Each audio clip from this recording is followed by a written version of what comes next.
Jake drove for hours, a silent, grim-faced automaton. He pushed the SUV hard, putting as much distance as possible between them and the smoking ruins of the restaurant. The world outside was a black, featureless void.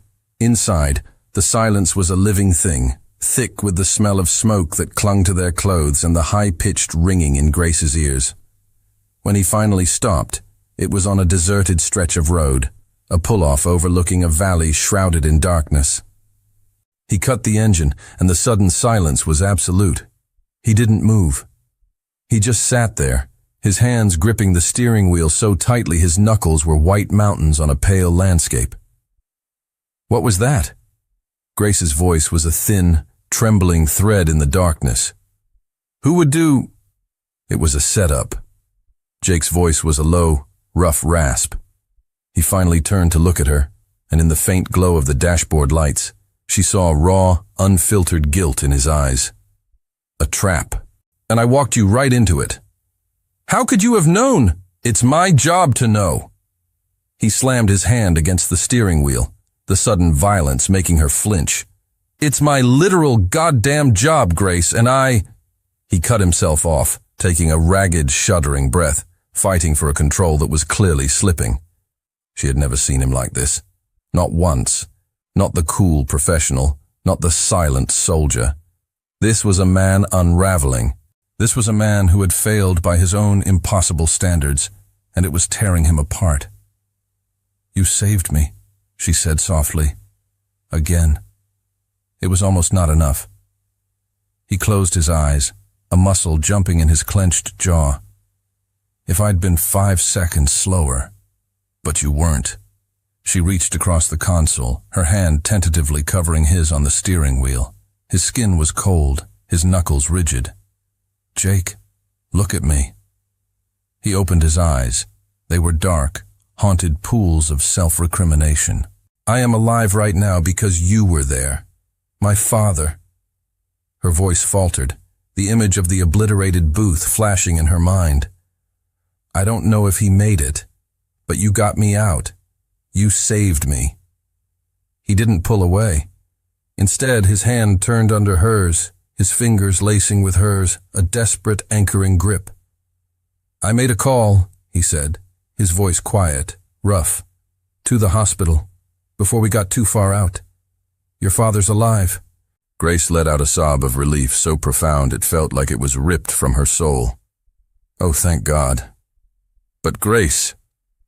He squeezed her hand, his touch grounding her. He was the target. The bomb was planted directly under his table. Whoever is doing this, they wanted him dead. Why? Because he knows something, or he did something. Jake paused, his gaze intense. Before the explosion, he was about to tell you something. Do you remember? Grace nodded, her mind replaying the last chaotic moments. He said the situation was more complicated, that the terrorists weren't what I thought. What do you think he meant? She looked out the window into the vast, starless darkness. A cold, terrible certainty began to crystallize in her mind, formed from the fragments of Diaz's warnings and her father's fear. I think my father did something awful, she whispered. And now, someone is making him pay for it. Jake didn't disagree. He just held her hand tighter. After a long silence, he finally got out of the car. Grace followed him, the cold night air a shock to her system. They were on a scenic overlook of some kind. The sky above was a black velvet canvas, punched through with a brilliant, breathtaking spray of stars. There were no city lights for miles, only the immense, silent beauty of the cosmos. Where are we? She asked. West Virginia, middle of nowhere. He leaned back against the hood of the SUV, his shoulders finally losing some of their tension. Figured if we have to hide, it might as well be somewhere beautiful. She stood beside him, her shoulder almost touching his, and looked up at the river of stars. It is beautiful. I used to come to places like this with my brother, he said, his voice distant, lost in memory. Before he enlisted, He said that under a sky this big, all our problems seem small. That the universe was so vast our worries were insignificant. You miss him, she stated softly. It wasn't a question. Every day. He turned his head to look at her, his profile sharp against the starlight. But he was wrong, you know. About what? About our problems being insignificant. He shifted, turning to face her fully, his presence blocking out the rest of the world. Because the people we love, they're not insignificant. They're everything. Her heart stuttered. The air between them grew thick, heavy, charged with the weight of his words. He was looking at her with an intensity that had nothing to do with protection and everything to do with something else. Something raw and real and terrifying.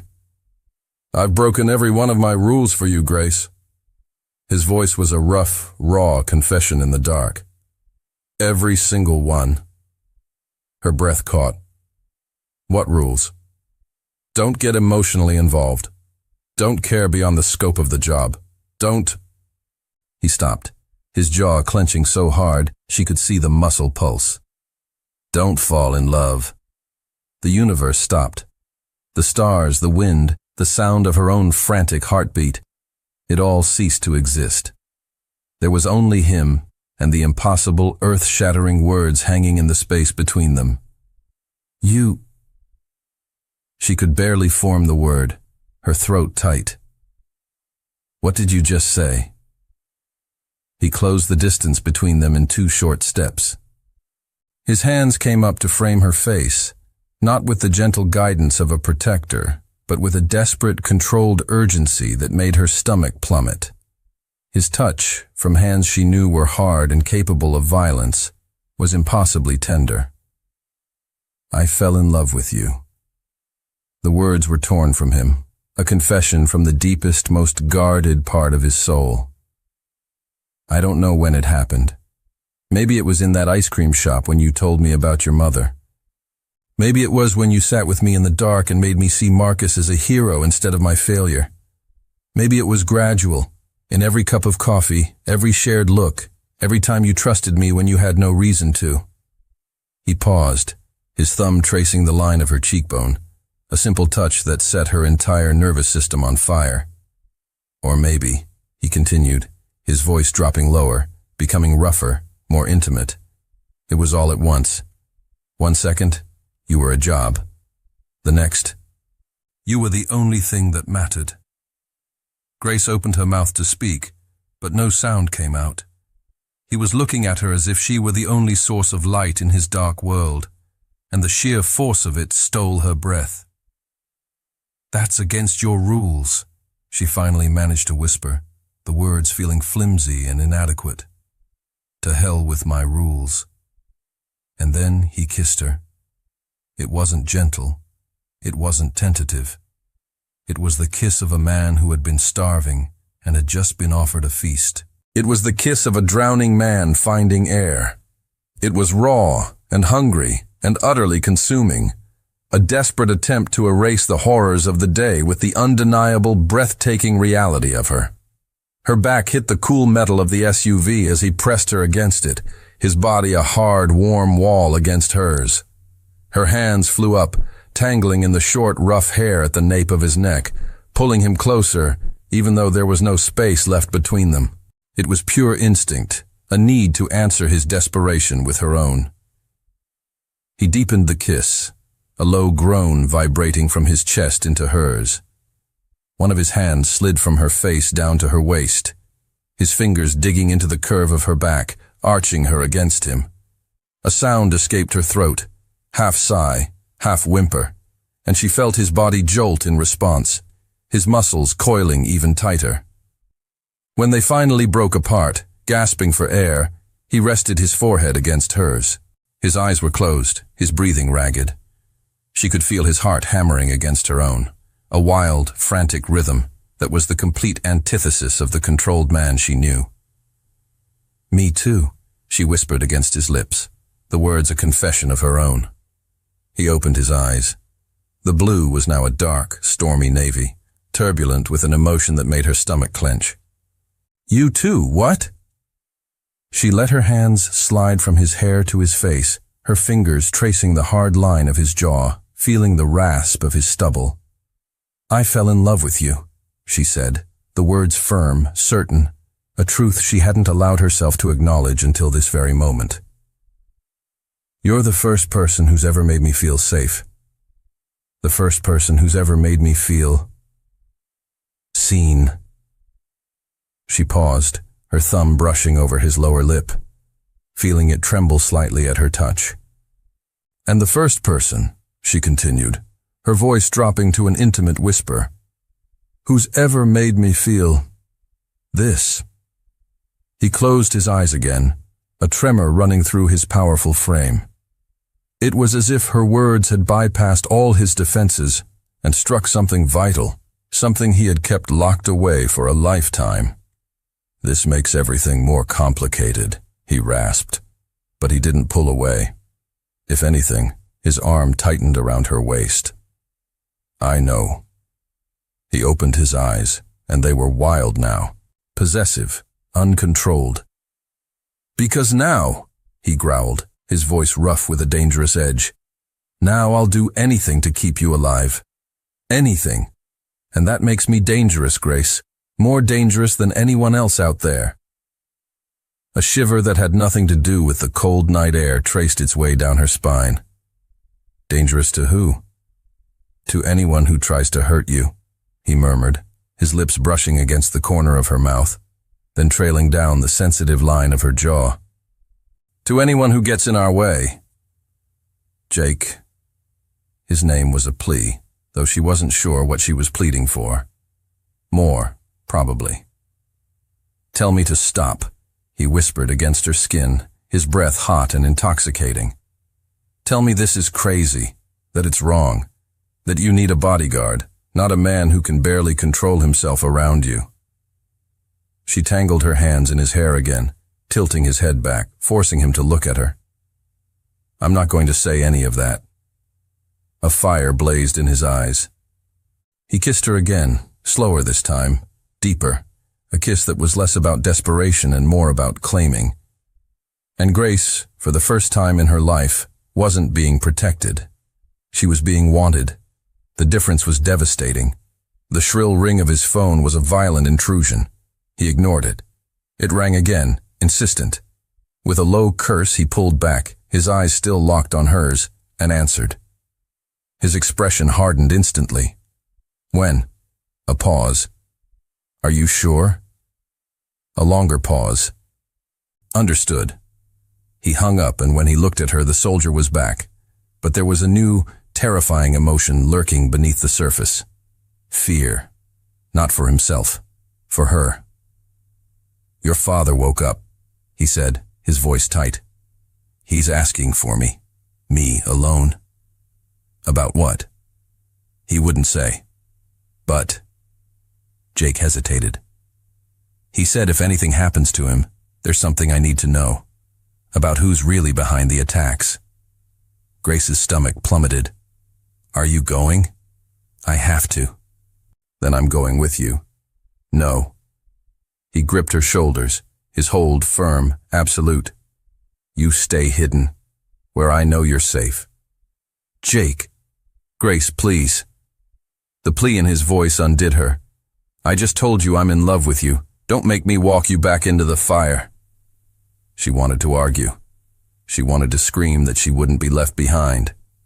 But she saw the truth in his eyes, the desperate need to keep her safe. A need that now went far beyond duty.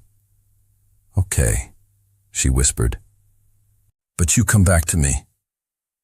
His eyes softened, a silent, solemn vow passing between them. "Always." Jake left her in the dingy motel room with a man named Torres, a former Delta Force operator whose face looked like it had been carved from granite and whose eyes held a quiet, lethal competence. Jake's orders had been simple and absolute. Shoot anyone who isn't me. Then he was gone, melting back into the darkness, leaving Grace with a ghost of his kiss on her lips and a cold knot of dread in her stomach. The 3-hour drive to the hospital was a blur of highway lights and churning thoughts. Jake's mind was a battlefield. The confession under the stars had changed everything. Grace was no longer a mission objective. She was the mission. The distinction was critical. It made him sharper, more focused, but also infinitely more vulnerable. The thought of losing her was a physical pain, a gaping wound he knew he wouldn't survive. The hospital was a fortress of quiet efficiency and hushed whispers. Jake used the senator's name and his own formidable presence to bypass security, his gaze sweeping every corridor, assessing every person as a potential threat. He found Senator Miller in a private room in the ICU. Half his face was swathed in white bandages, his left arm was in a sling, and a web of tubes and wires connected him to a bank of silently beeping machines. But his eyes were open, and they were lucid. Jake. His voice was a dry, painful rasp. Where is she? Where's Grace? She's safe. Jake pulled a chair to the bedside, positioning himself with his back to the wall, his eyes on the door. That's all you need to know. You said you had something to tell me. Miller looked down at his bandaged hands, the gesture full of a weary shame. First, I need you to promise me something. I don't make promises until I know what I'm promising. Fair enough. The senator took a shallow, rattling breath. Then I'll just ask, no matter what I tell you, no matter how monstrous it is, you protect my daughter. She's innocent in all of this. Jake felt his gut tighten. Innocent in what, Senator? Miller closed his eyes, a single tear escaping and tracing a path through the soot on his unbandaged cheek. In my sins. And then, the story came pouring out. A torrent of ambition, desperation, and catastrophic miscalculation. 2 years ago, Senator George Miller's political career was dying. His poll numbers were in a free fall. Whispers of campaign finance scandals and insider trading were growing into a roar in the press. His once certain re-election was slipping through his fingers. That's when Vincent Keller had appeared, materializing like a devil in a bespoke suit. He introduced himself as a security consultant, a specialist in crisis management and public perception. His proposal was as simple as it was diabolical. Create a series of controlled theatrical terrorist threats. No real danger, no casualties, just enough smoke and mirrors to generate headlines. He showed me a full prospectus, Miller rasped, his voice trembling with the memory. Bomb threats on empty buildings, cyber attacks that would be thwarted at the last minute. It was all designed to create a crisis that I, and only I, could solve. Nausea rose in Jake's throat. And you agreed. I was desperate. Miller's eyes, pleading and pathetic, met Jake's. My legacy, 20 years of public service, was turning to ash. I thought if I could position myself as the strong leader, the man who kept the city safe. He trailed off, the shame too heavy for words. I would be a hero. I would win. But they went off script, Jake stated, the pieces clicking into place with sickening clarity. Miller nodded, a fresh wave of pain washing over his face. At first it worked perfectly. The first 3 incidents were flawless. Empty threats, public reassurance from me. My approval rating shot up 15 points. He coughed, a wet, rattling sound. So I signed the real contract. What contract? Keller's final payment wasn't money. It was legislation. A sweeping private security bill that would funnel billions in federal protection contracts to a preferred list of vendors. Miller's voice was barely a whisper. I didn't know it at the time, but the primary beneficiary, the company that would get the lion's share, was owned by a shell corporation that traced back to Keller. You sold your office for political survival. I didn't know how far he would go. Miller's voice rose, cracking with pain and denial. I thought they were just political operators, playing a dirty game, but a game nonetheless. Jake stood up, pacing the small room, the contained energy in his body needing an outlet. When did you realize? When the game changed. Miller winced, shifting in the bed. After I gave him my word on the bill, the incidents escalated. A car bomb in a parking garage. It was empty, but the explosion was real. A credible threat that shut down a federal building for a day. And then, the university. Jake finished, his voice cold as ice. Miller nodded, his eyes filling with tears again. He didn't tell me. I woke up and saw it on the news. An explosion 200 yards from the library where Grace was studying.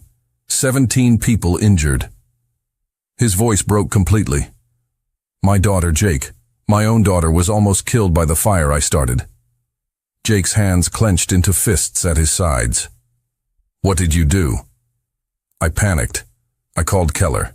Told him it was over, that he was insane. I cut off the payments. I severed all contact. I thought if I just stopped, he would go away. But he didn't. No, because I made another mistake. Miller took a ragged breath. In my fear, I leaked information to an FBI contact, the names of 2 of Keller's low-level guys. I thought if the feds arrested a few of his people, he'd get the message. He'd see I was too dangerous to push. The final fatal piece fell into place. You didn't make yourself dangerous, Jake said, turning to face him. You made yourself a liability. Exactly. Miller closed his eyes. I was no longer a client in breach of contract. I was a witness. I knew the whole scheme. I had records of the transactions, and witnesses, he whispered, have to be silenced. That's when the real attack started, on you and on Grace.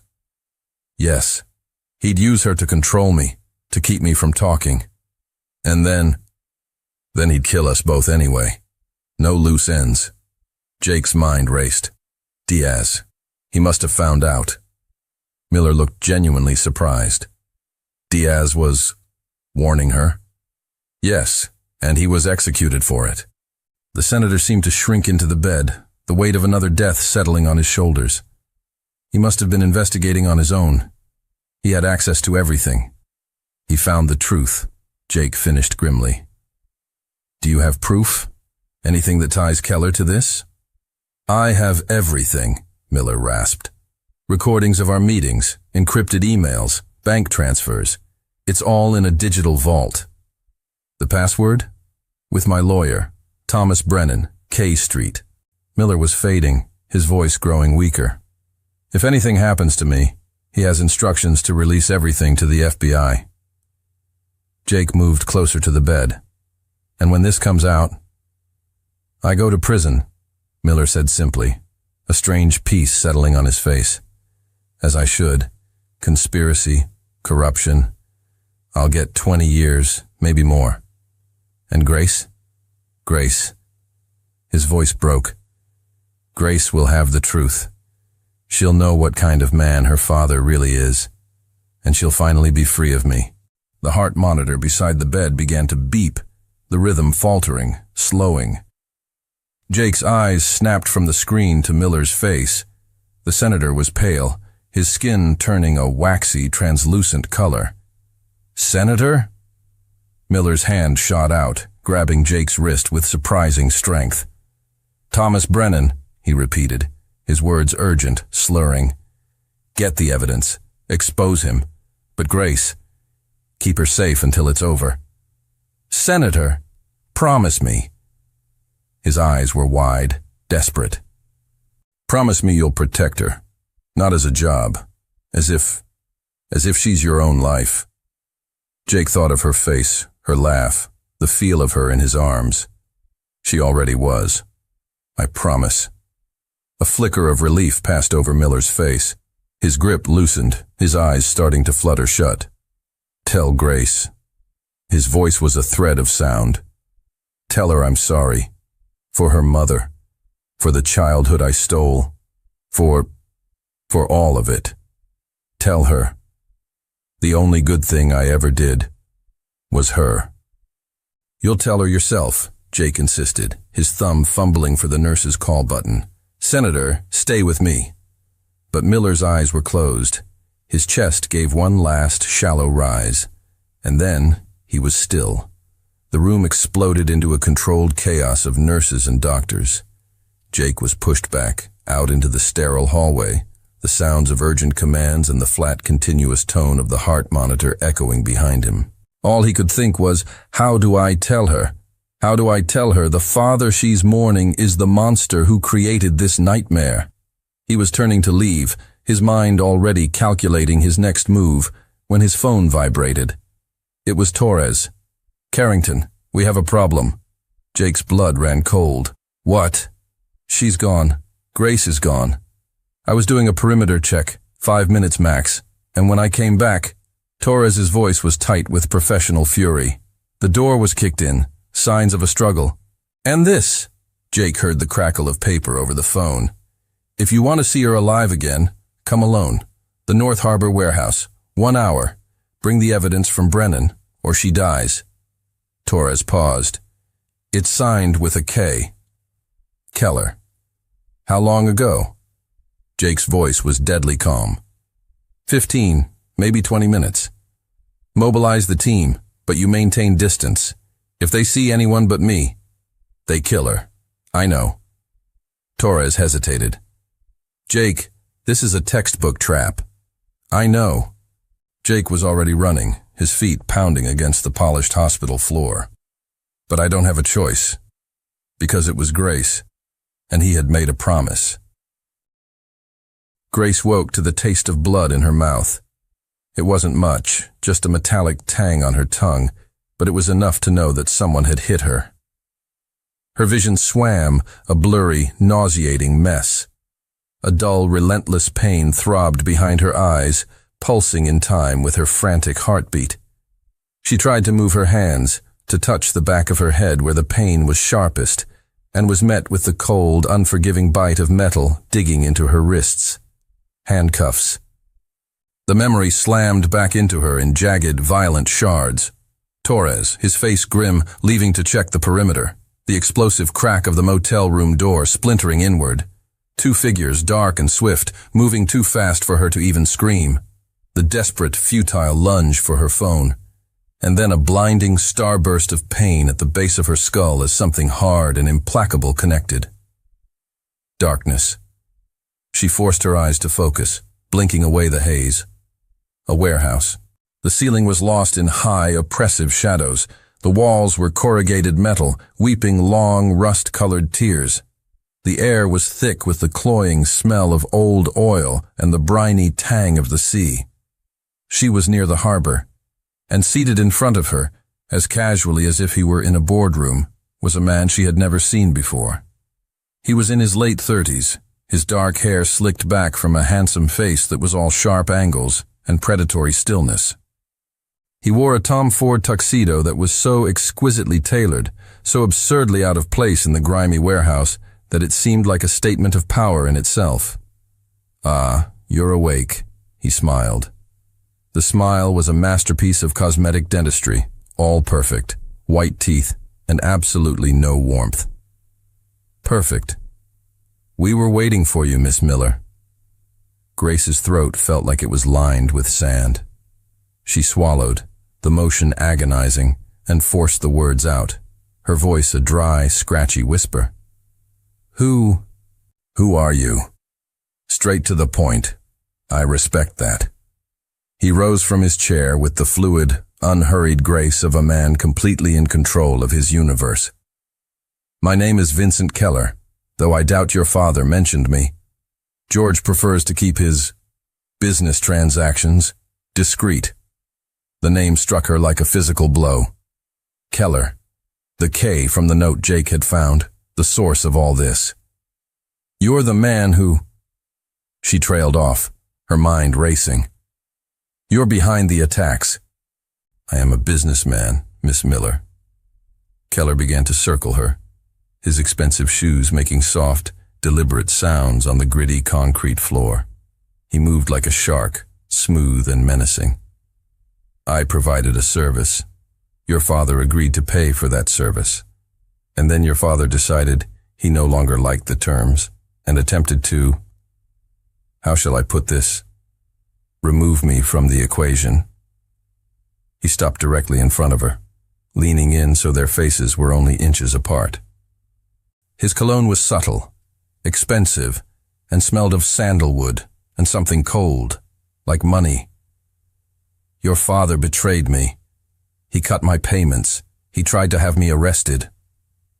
A surge of pure, hot rage momentarily burned through her fear.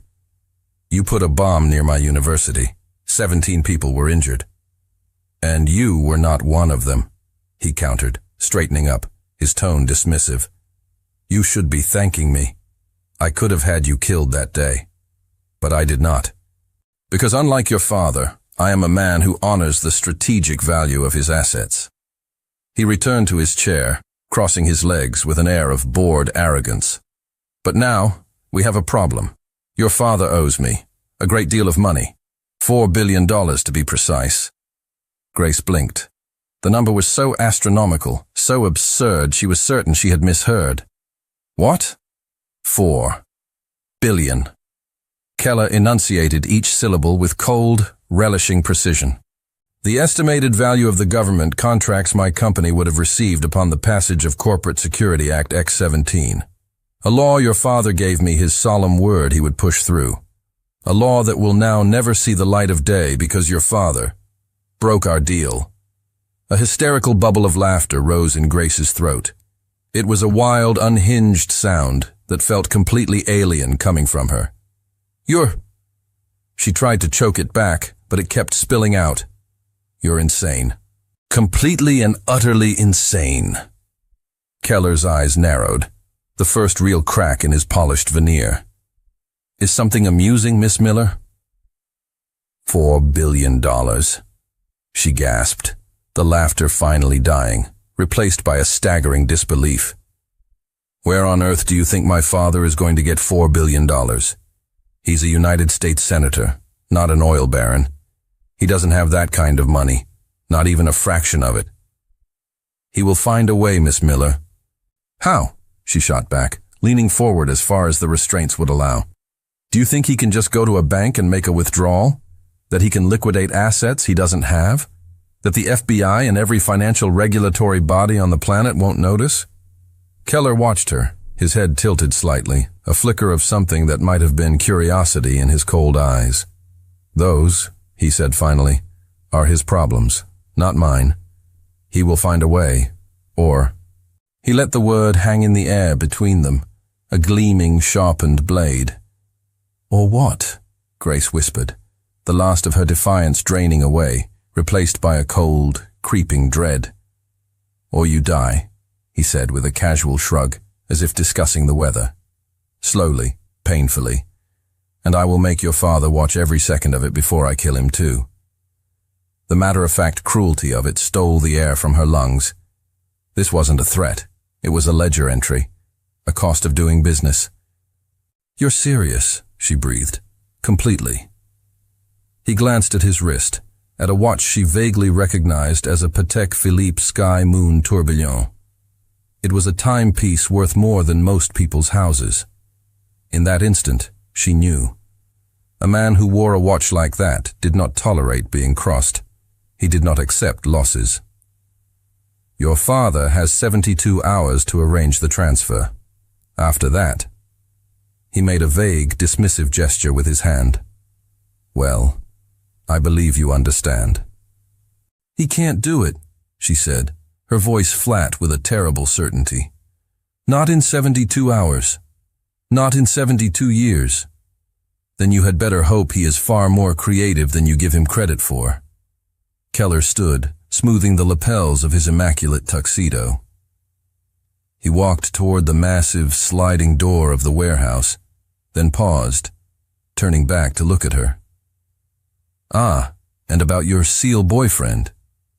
A cruel, knowing smile spread across his face. He will be receiving an address shortly. An invitation to a trade. The evidence your father's lawyer is holding, in exchange for you. His smile widened. It should be quite the reunion. The hope that flared in her chest was instantly extinguished by the venom in his tone. He is to come alone, of course, Keller continued, his voice dropping to a conspiratorial purr. Because if I see so much as a police cruiser, or one of his little soldier friends, well, He raised a finger to his own temple, mimicking a gun. Bang. He chuckled, a low, ugly sound that echoed in the cavernous space. Then he turned and walked out, his footsteps fading into the night. Grace was left alone in the chilling silence, with two masked, silent guards lurking in the shadows, and the crushing, suffocating weight of the truth. Jake was coming, and Keller had absolutely no intention of letting either of them walk out of here alive. Jake didn't feel fear. Fear was a luxury, an emotion for men with something left to lose. As he drove through the sleeping city toward the industrial wasteland of the North Harbor, all that remained in him was a single, crystalline point of focus. Grace. The world had simplified, boiled down to a brutal binary equation, her and everything else. His past, his pain, the ghost of Marcus, his own life, it was all just noise. He would burn the world to the ground to bring her back. The warehouse loomed out of the darkness, a rust-eaten metal box, isolated and bleak. A perfect place for an execution. He killed the engine 200 yards out, the silence of the night rushing in, thick with the smell of salt and decay. He wasn't carrying the evidence Brennan held. That was a fool's errand. The moment the senator died, a dead man's switch had been triggered, delivering everything the FBI needed to burn Keller's empire to the ground. This wasn't a negotiation. It was a recovery.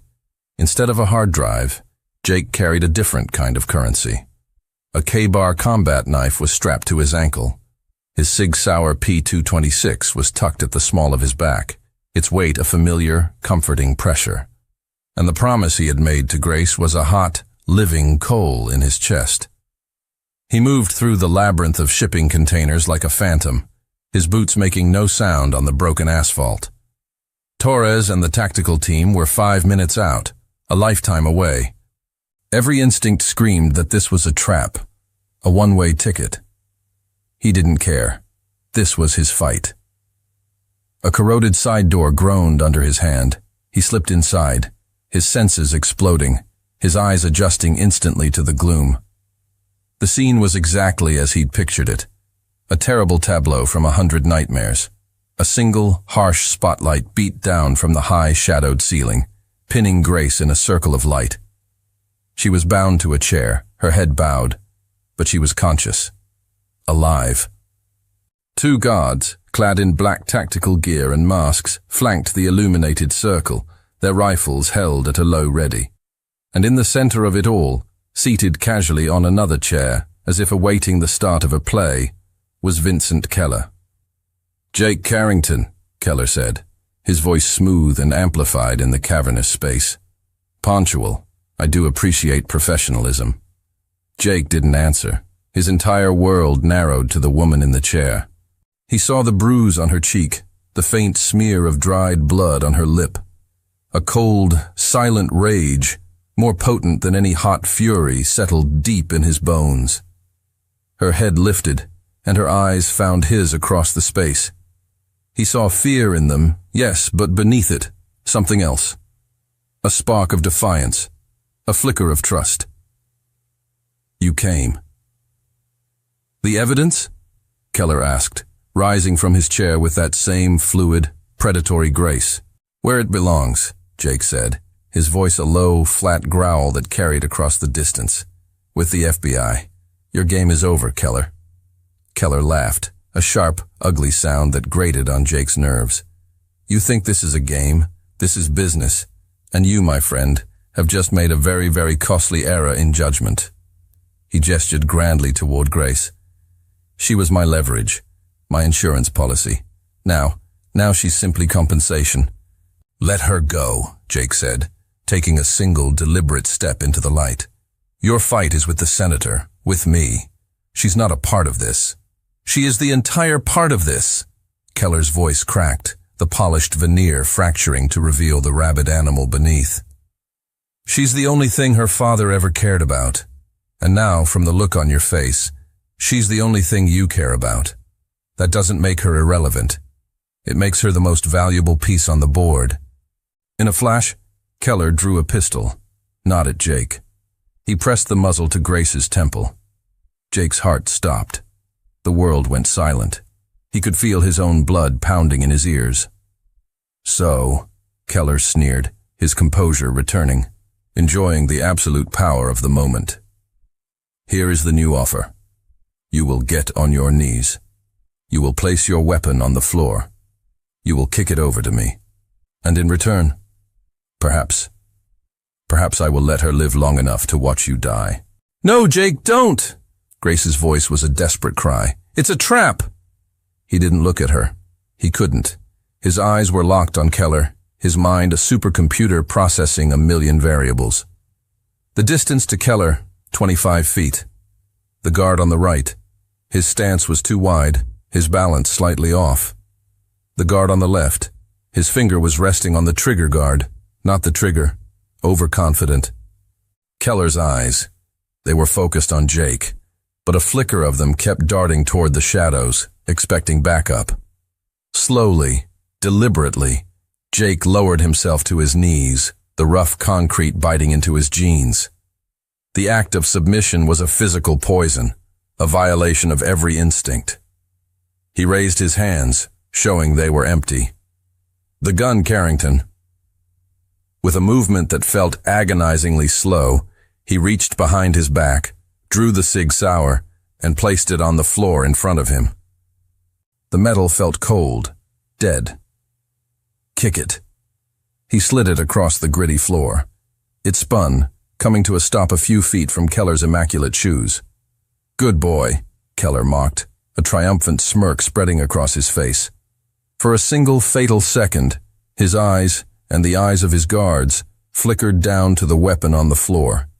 It was all Jake needed. He didn't move up. He moved down. He exploded sideways, a blur of motion, his hand flashing to his ankle. The K-bar was in his hand before the first guard had even registered the movement. The guard on the right started to raise his rifle, his reaction a fraction too slow. Jake's arm snapped forward. The knife flew, a silent silver streak in the dim light. It buried itself to the hilt in the soft spot of the guard's throat. He made a wet, gurgling sound and crumpled to the floor. The second guard opened fire, the roar of the automatic weapon deafening in the enclosed space.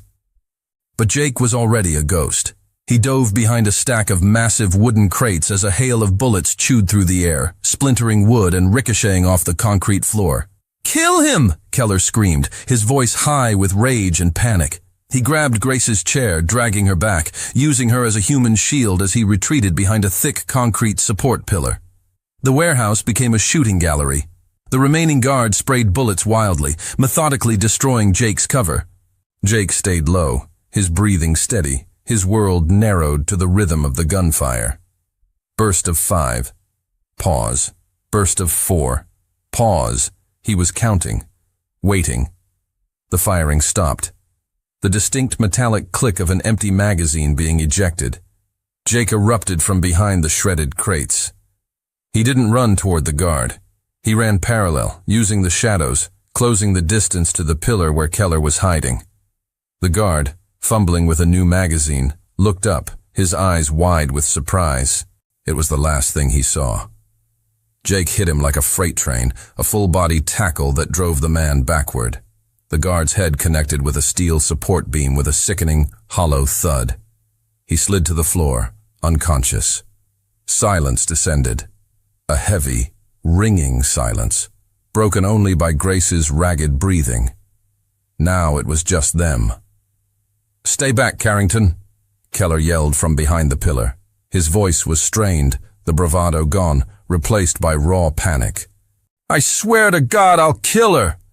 One more step and I'll put a bullet in her head." Jake stopped, 20 feet away. He raised his hand slowly, palms open. "It's over, Keller. There's nowhere to go. There's always a way out." And then Grace, her face pale with terror, but her eyes blazing with a fire Jake had never seen, did the impossible. She looked at Jake, a silent message passing between them. Then, with every ounce of strength she possessed, she threw her head backward, smashing her skull into Keller's face. There was a wet, crunching sound. Keller screamed, a high-pitched shriek of pain and rage, stumbling back a step, his grip on her chair faltering for a single, precious second. It was the only opening Jake would get. He didn't run at Keller. He dove, his body low to the ground, toward his own gun, the Sig Sauer still lying forgotten on the floor. His fingers closed around the familiar grip. He rolled, coming up on one knee, the gun raised, sighting down the barrel, all in one seamless, fluid motion that was as natural to him as breathing. Keller, blood pouring from what was clearly a broken nose, recovered his balance and raised his own pistol, aiming it wildly at Grace. Jake's shot was a deafening roar in the silence. The bullet didn't hit Keller's chest. It didn't hit his head. It hit his hand. The pistol flew from his shattered fingers, and he howled, a raw animal sound of pure agony, clutching his ruined hand to his chest. Jake was on him in an instant, the hot muzzle of the Sig Sauer pressed hard under Keller's chin, forcing his head back. "I should kill you," Jake snarled, his voice a low, guttural sound of pure, condensed fury. "Then do it," Keller spat, blood and saliva dribbling from his lips. "You don't have the guts." Jake looked into Keller's hate-filled eyes. He felt the tremor in his own hand, the primal urge to pull the trigger, to end this, to erase the man who had hurt her. Then his gaze shifted, finding Grace. She was watching him, her face pale and tear-streaked, but her eyes were steady. She gave a small, almost imperceptible shake of her head. No. He took a deep, shuddering breath. The red haze of rage receded, replaced by the memory of his promise. He was a protector, not a murderer. He lowered the gun, and with a cold, precise fury, he drove his fist into Keller's jaw, snapping his head back. Keller's eyes rolled up, and he crumpled to the floor, unconscious. Jake didn't spare him a second glance. He ran to Grace, his knife a blur as he sliced through the thick zip ties binding her wrists. The moment her hands were free, she launched herself out of the chair and into his arms, her body shaking with violent, uncontrollable tremors. He wrapped his arms around her, pulling her tight against his chest, burying his face in her hair, inhaling the scent of her, the scent of life. "It's over," he whispered, his voice thick with an emotion he couldn't begin to name. "It's okay. I've got you." She was sobbing against his chest, her fingers digging into the fabric of his jacket as if she could physically anchor herself to him. I thought you were going to die." "Never," he murmured, his arms a steel cage around her, holding her together, holding himself together. "I'm never leaving you." And as the first wail of approaching sirens finally reached them, cutting through the night, Jake held on to Grace, the only mission that had ever truly mattered, finally safe in his arms. In the circle of Jake's arms, the chaotic world finally stopped spinning. The sharp, metallic scent of gunpowder and the damp, decaying smell of the warehouse faded, replaced by the grounding, familiar scent of him. Leather, soap, and something uniquely, reassuringly, Jake.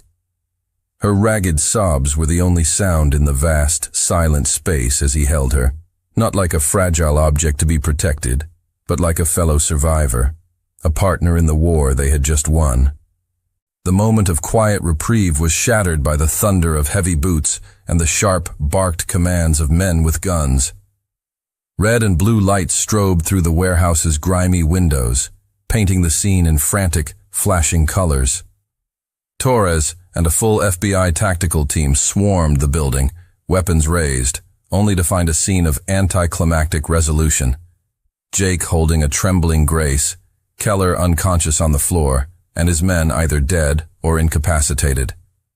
Torres was the first to reach them, his rifle lowering as he took in the scene. His face was a mask of professional relief. "Carrington, Miller, are you all right?" "We're fine," Jake answered, his voice rough, his arms never loosening their hold on Grace. "Keller's alive. He's all yours." FBI agents moved with grim efficiency, cuffing a groaning Keller and his men. Paramedics rushed toward them. Jake waved them off for himself but gestured firmly toward Grace. As a young, kind-faced medic gently cleaned the cut on her lip and checked her vitals, Jake watched the gears of justice finally, clumsily, begin to turn. He saw Thomas Brennan, the senator's lawyer, already there, handing a slim hard drive to a senior agent. The dead man's switch had worked. When the paramedics finished, Jake walked to Grace and draped a thermal blanket over her shoulders. The adrenaline was fading, leaving behind a profound, bone-deep exhaustion that seemed to settle in her eyes. "It's over," Jake said again, his voice softer now as he brushed a stray, dust-caked strand of hair from her face. "For real this time. I'm taking you home." Grace looked up at him, and he saw a new, hard-won maturity in her gaze. "Home?" she repeated, the words sounding foreign on her tongue. "I don't have a home. The mansion was never a home. It was a cage." She took a deep breath of the cold night air. "Before we go, anywhere, there's somewhere I need to go first." Jake knew the answer before she said it. "Where?" "The hospital," she said, her voice steady, though her eyes glistened with unshed tears. "I need to see my father." The silence in the SUV on the way to the hospital was as thick as fog. Grace stared out the window, the city lights blurring into streaks of gold and white. But Jake knew she wasn't seeing them. She was processing, trying to assemble a puzzle with pieces that refused to fit. Finally, she turned to him, her brow furrowed in confusion. "Jake, at the warehouse, Keller said my father betrayed him, that he promised to sign some law, and then backed out." She paused, her fingers twisting nervously in her lap. "That doesn't make any sense. My father, he wouldn't work with someone like Keller. Would he?" Jake felt his stomach clench. He had known this moment was coming. He had prayed it wouldn't be him, that she would be spared this final, cruel truth. But there was no one else. There was no more hiding. He pulled the car over to the side of the road, the engine idling. He couldn't do this while driving. She deserved his full attention. She deserved to see his eyes when he shattered the last of her illusions. He turned to face her. "Grace," he began, but the words caught in his throat. How do you tell someone the person who was supposed to be their ultimate protector was the architect of their terror? "Jake, you're scaring me." Her eyes widened, fear creeping back in. "What is it? Why did we stop?" "Because you need to hear this, and you need to hear it from me." He took her hands. They were small and cold in his. "When I went to the hospital, before you were taken, your father told me everything." She went very still. "Everything about what?" He took a breath, steeling himself. 2 years ago, your father's career was falling apart. He was desperate. He laid out the ugly truth, piece by painful piece.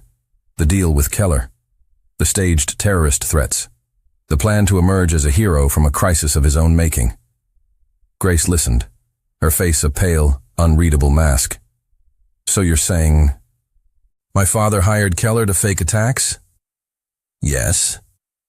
But the first few, no one was hurt," she reasoned, her mind desperately trying to find a version of the story where her father wasn't a monster. "So maybe that's all it was, just theater." Jake squeezed her hands, anchoring her for the final blow. "It was, until Keller demanded a bigger payment, not money, a law, legislation that would make him billions." He watched the understanding and the horror dawn in her eyes. "Your father agreed, Grace. He made the deal." She snatched her hands back as if she'd been burned. "No, he wouldn't. He wouldn't sell out his office, his country, for—" "He did it out of pride," Jake said, his voice gentle but firm. "Out of a desperate fear of failure. He thought he was just playing a dirty political game." He didn't have to say the rest. He saw the moment the puzzle pieces clicked into place in her mind. The university bombing, her near death. It wasn't an accident. It was Keller raising the stakes, showing the senator what real terror looked like. "My father tried to stop it," Jake continued softly. He cut Keller off. He even tried to leak information to the FBI. He thought he was protecting himself, but all he did was make himself a liability, a witness who knew too much. So Keller came after him, she whispered, her voice hollow. And after me. Yes, to control him. Jake reached for her again, cupping her face in his hands. But Grace, listen to me. He may have started this fire, but when he realized you were going to get burned, he did everything he could to put it out. He hired me. He saved the evidence. He was ready to go to prison to ensure Keller was stopped and you were safe. He put me in danger in the first place. The denial shattered, replaced by a wave of pure, hot rage. He made a deal with a monster for political gain. I know. Diaz is dead because of him. The tears finally came, hot and furious. Ryan Diaz has an 8-year-old daughter and he's dead because he tried to protect me from my own father. I know, Jake repeated, his voice a low, aching murmur. All this time? Her voice broke, the rage collapsing into a sob of pure, unadulterated grief. All of it. It was his fault. Jake pulled her into his arms, and she collapsed against him, her body racked with sobs that seemed to tear through her. He held her tightly, his hand cradling the back of her head, simply absorbing her pain, her anger, her betrayal. He let her cry until the storm passed, leaving behind a quiet, desolate emptiness. He asked me to tell you something, Jake said finally, his voice thick with emotion. He said, tell Grace I'm sorry, for her mother, for the childhood I stole, for the dangers I created. Tell her, the only good thing I ever did was her. A new wave of sobs shook her, but these were different, softer, aching with the complexity of loving a man who was both her father and her destroyer. They sat in the silent car as the first light of dawn began to paint the sky. Finally, she pulled away, wiping her face with the back of her hand. I still want to go, she said, her voice raw but steady. To the hospital. I need to say goodbye. Jake nodded, his heart aching for her. He started the engine. As they pulled back onto the highway, she looked at him, her eyes red-rimmed but clear. Thank you, Jake, she said quietly, for telling me the truth, for not trying to protect me from it. A sad, wise smile touched her lips. I think I've spent my whole life being shielded. It's time I started facing things head-on. He took her hand, lacing his fingers with hers. Then we'll face them together. And as they drove toward the hospital, toward the final painful act of a family tragedy, Grace held onto Jake's hand as if it were the only real thing left in a world that had been built on lies.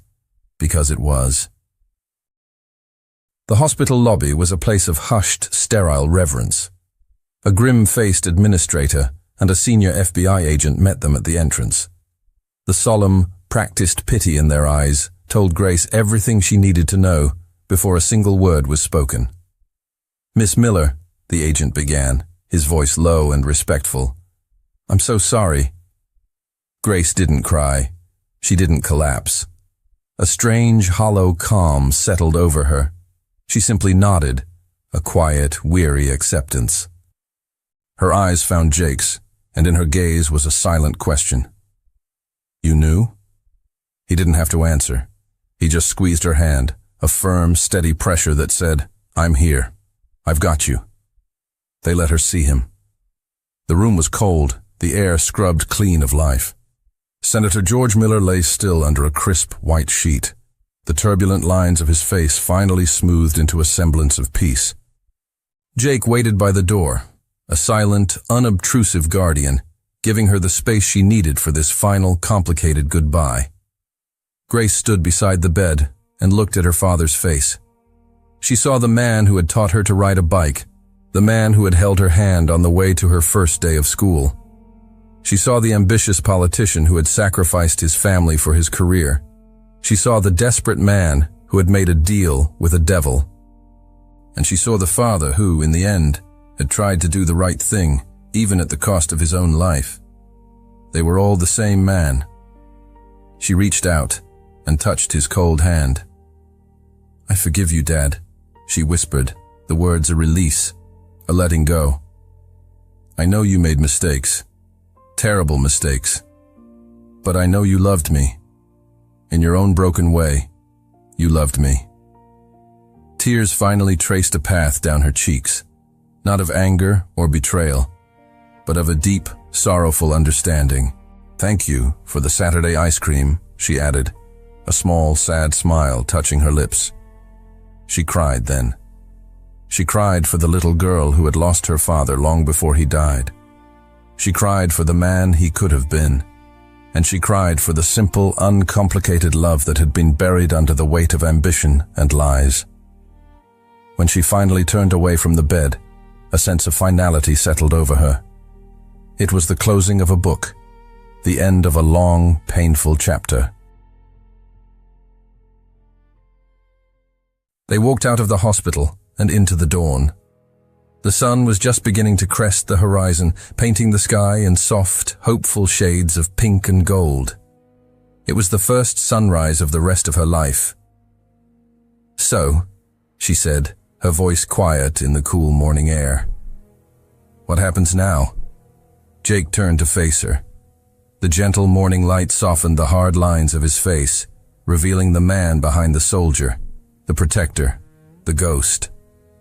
"Now," he said, his voice low and steady, "you choose." He took her hand, his thumb stroking the back of it. "You told me once to choose something that made me happy, something that wasn't a mission or redemption." His eyes, so often guarded and cold, were now open, warm, and filled with a love that was as vast and steady as the morning sky. "I choose you, Grace." A real smile, bright and genuine, spread across her face, chasing away the last of the shadows. "I choose you too, Jake Carrington," she whispered. "Then where are we going?" he asked, a hint of a smile playing on his own lips. "Anywhere you want. The whole world is yours now." Grace thought for a moment. She thought of the cold, empty mansion, the isolated cabin, the anonymous motel rooms. She realized that home had never been a place for her. It had always been a feeling she was chasing, a feeling of safety, of being seen, of being loved. She stood on her toes and kissed him. It was a soft, gentle kiss, not of desperation or fear, but of quiet certainty and endless promise. It tasted like a new beginning. "Take me home, Jake," she said against